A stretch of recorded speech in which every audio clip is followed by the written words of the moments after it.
Okay, so the last thing that we have to do to complete this project is to build the regression model so that we can actually predict the price of a wristwatch given the image of it.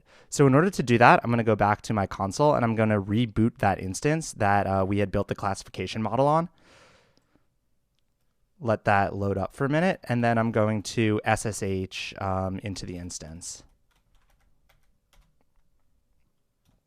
Okay, we're in the instance now. Yeah, I'm going to make a new tmux session.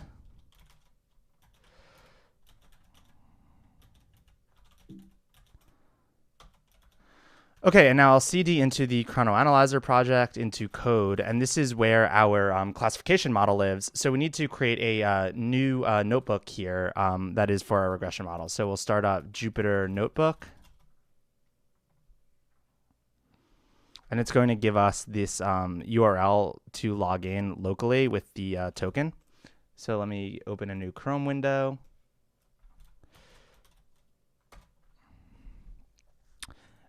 And yeah, this is our classification model, but now we want to make a new notebook for our regression model. So I'm going to hit new and then do Python 3.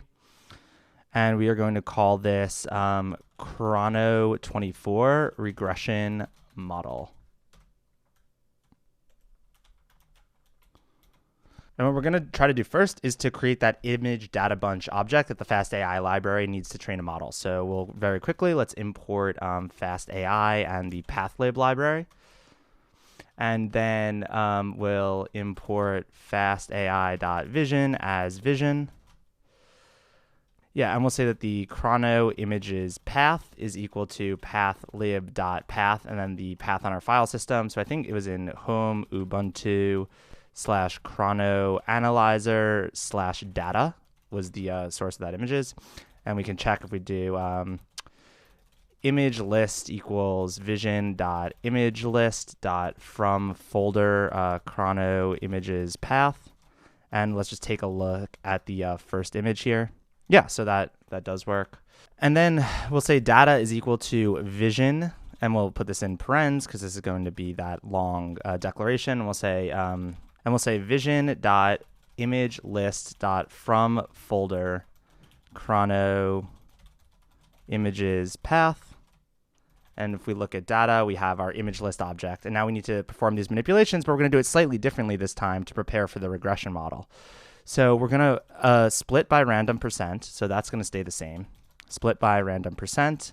So now we have this split out into training and validation sets.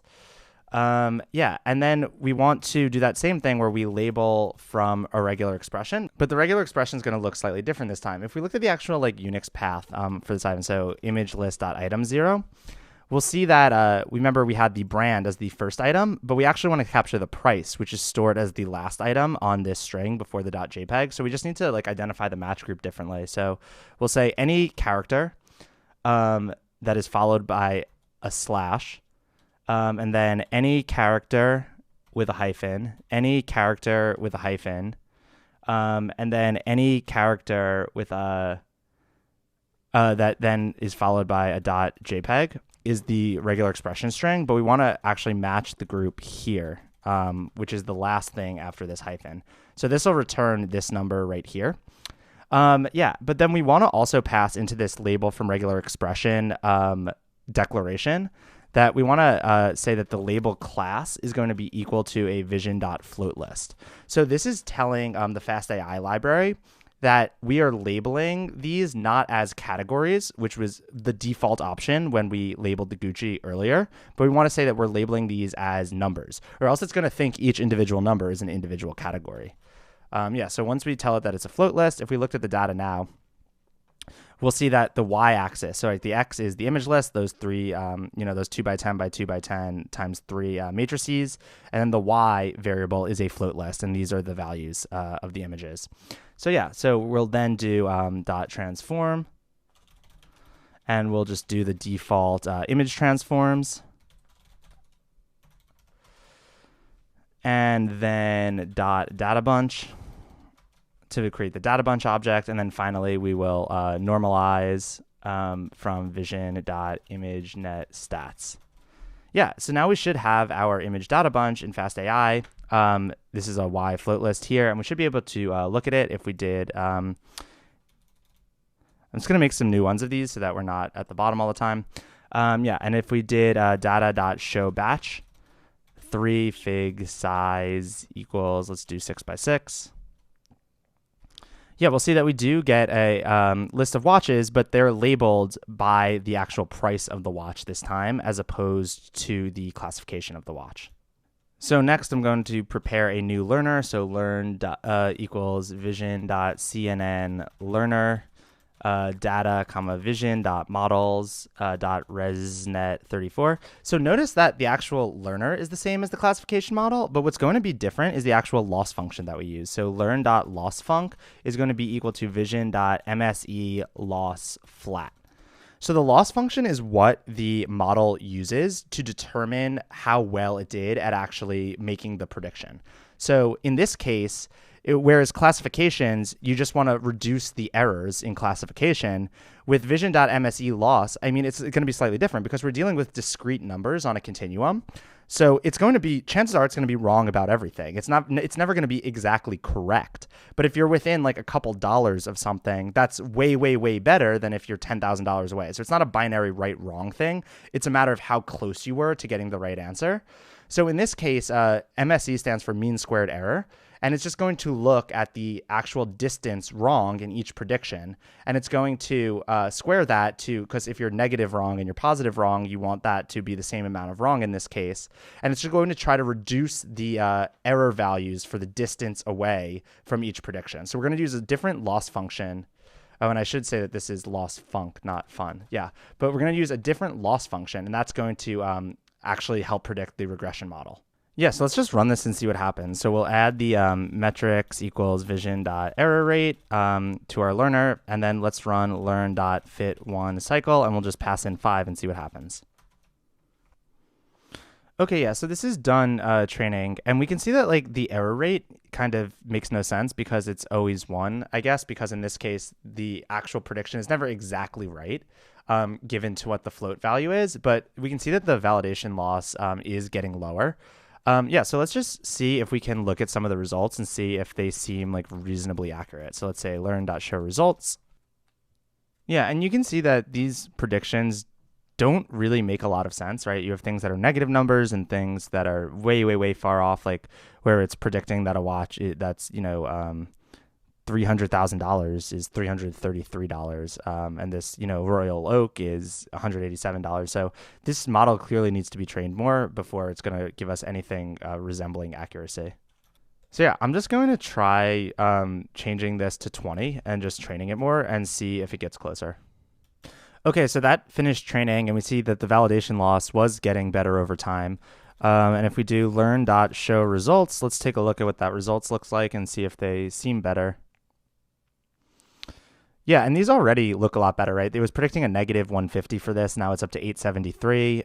Some of these predictions seem pretty spot on, right? This is $649. It predicts 665.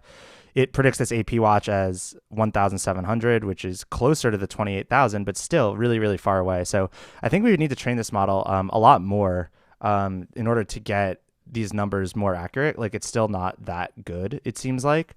So in order to do that, I think I'm just going to bump up the learning rate, and just keep training it and try to get these numbers like pretty close to accurate before we put it in our app. So I'm going to try bumping the learning rate to just see if that improves the accuracy any. So I'll do learn.fit1 cycle 10, and I'll set the max LR equal to slice 1e negative 4, 1e negative 2. Okay, and that finished, and we can see the validation loss did get a lot better. And the reason I kind of thought that it might was that the validation loss was getting better on each cycle, basically, when we were training it here.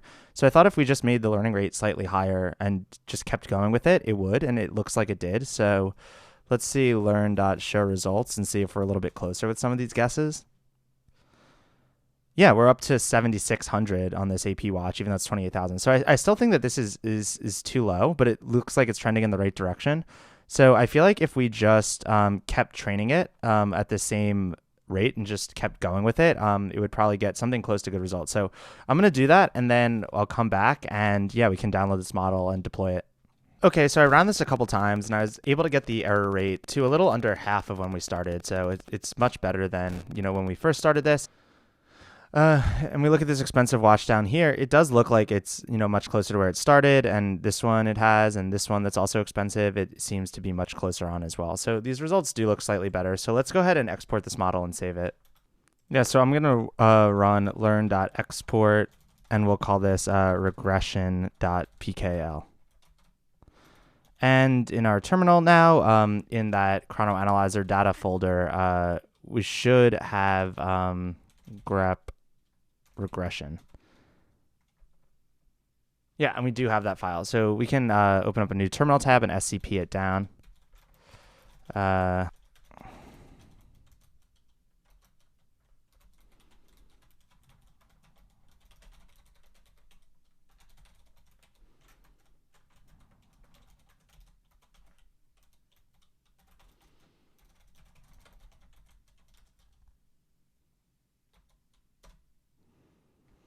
Yeah, so we'll download that file and we'll move it into our Chrono Analyzer directory. Yeah, so we downloaded it, and then we can move regression.pkl into Chrono Analyzer /models.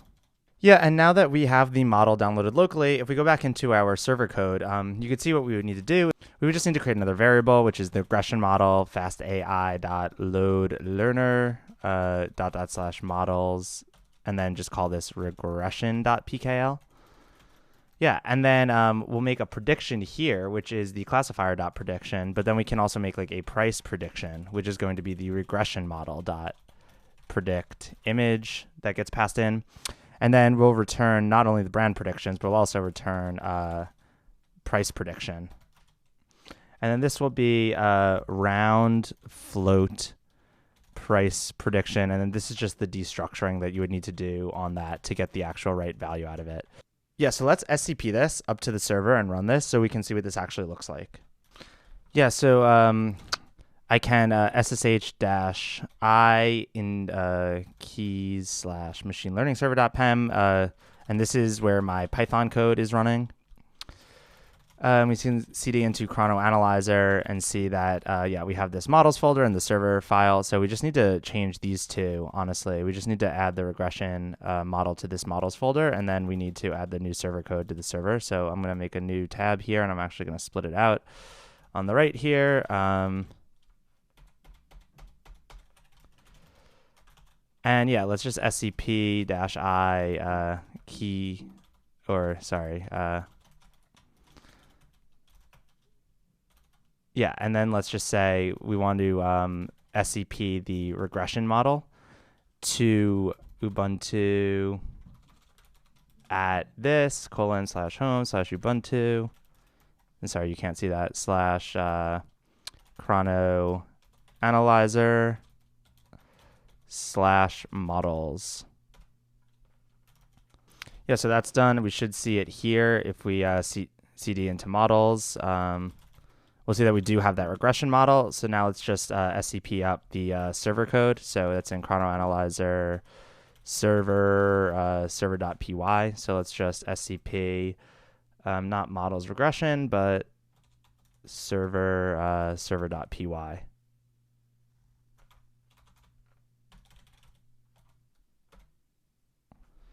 Yep, and now if we look on our server at the new server py, we'll see that we do have that price prediction that's coming in from the regression model that it's loading locally.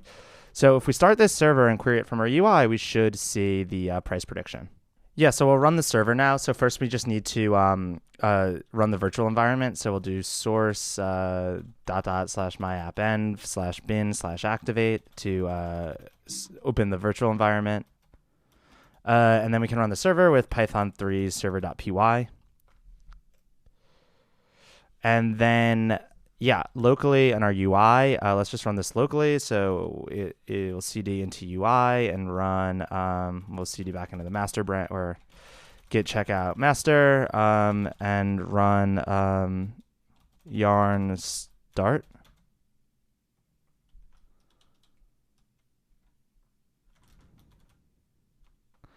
Yeah, we're on localhost. Let's just get a console.log going here on the drag and drop return from the API endpoint. So let's just console.log response. Yeah, and then let's find, in Finder, we'll get some image of a watch that, let's see if I can find one. Here's one. Drop it down, and you'll see in the data that we get back, we also get a price prediction of $13,000 for this watch, which is too high. So our regression model is not super great, honestly. It seems, and I think I actually know this one seems about right, actually. But I think I know what one of the issues is that because it's minimizing the mean squared error of the total system, if there's a watch that's like $200,000 and it predicts like $15,000 for it, it's going to be off by $185,000. Where if there's a watch that's like $500 and it predicts, like $1,500 for it, it's going to only be off by 1,000. So even though it was off 3x the price of the cheap watch, that total distance is going to be a lot less than what was off by the expensive watch. So what this model is going to do, the way that we were training it, is overcorrect to be really good at predicting the price of expensive watches, but not so great at predicting the price of cheap watches. So that's something that I have to correct for. Also, I could definitely take the brand of the watch into account. If you know that certain brands are more expensive, you could use that in your model too. So there are ways to get this regression model to be smarter. But I think for the most part, this is like a pretty decent jumping off point of just how to get like a regression model like this working, where the predictions are like not so unreasonable. And yeah, so that's the end of the chronoanalyzer project. If you want to get the code for this, it's all on GitHub. I just put it there. It's alwaysbecoding/chronoanalyzer, and this is all the code. The models are here, the classifier and regression model that have been trained. The IPython notebooks are here. And then we have the scraper code that doesn't have the images, but it's everything you need to get the images. The server code here, and then the UI code here also. So yeah, that's everything, and I hope that you got value out of this and expect a lot more content coming soon.